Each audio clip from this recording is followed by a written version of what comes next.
Hi everyone and welcome to another Fallout 4 mod feature episode 2.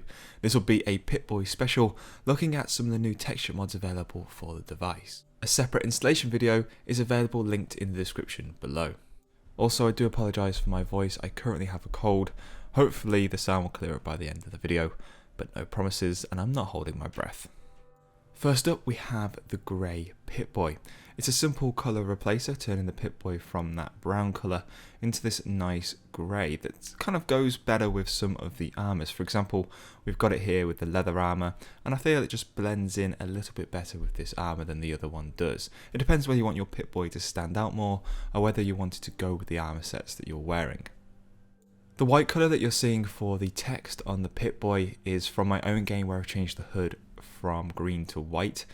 The only colours that changed by the mod are the Pip-Boy itself, and I feel that this grey colour is a nice alternative to the vanilla game.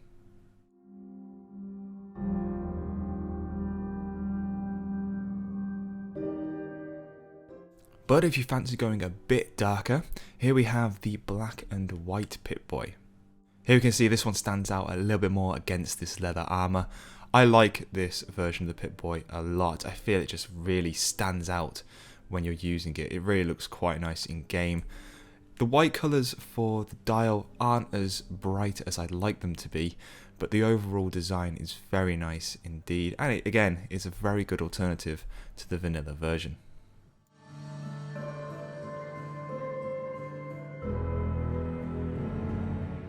Next up, if you really want to stand out, we have the pink Pip-Boy. Now as you can see, it's very bright, very bold, and really will stand out in game. This makes a very bold fashion statement, showing the Pip-Boy off in what I would call bubblegum pink. It really is bright, bold, and will probably draw the eye of many of your attackers away from yourself and to the Pip-Boy, causing distraction in battle. If you're a fan of pink, then I really do recommend you try this new texture out.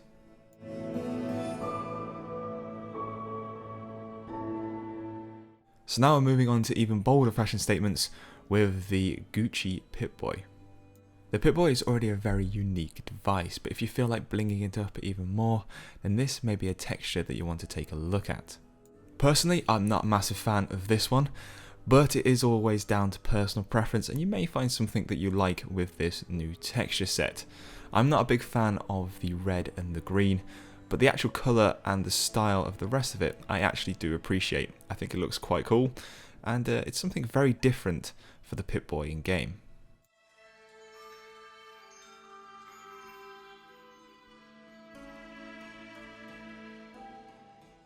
The penultimate texture that I want to show you is called Vault 111 Pip-Boy.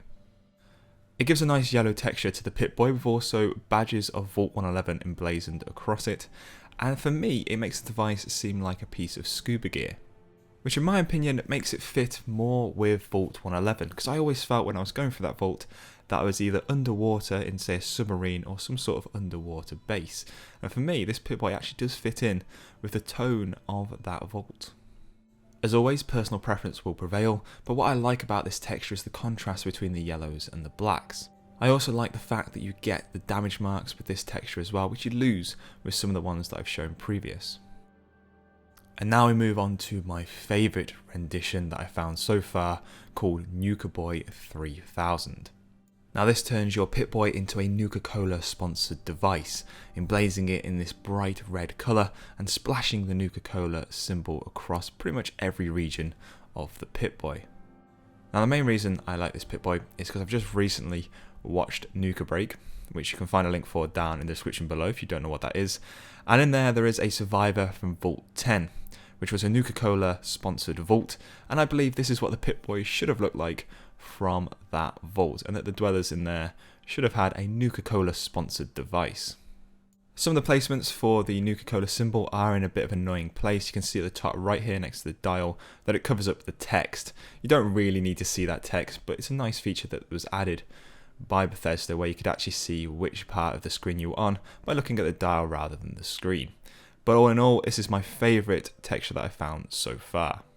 So that brings me to the end of episode 2 of another Fallout 4 mod feature. If you've liked any of the mods that I've shown in the video, please do head to the mod pages. You'll find links down in the description below. And remember to endorse the mods if you use. For installation of these textures, please see one of my previous videos which talks about how to install texture mods for Fallout 4. I'll put a link down in the description below as I mentioned at the start of the video. As always guys, thanks for watching and I'll see you next time.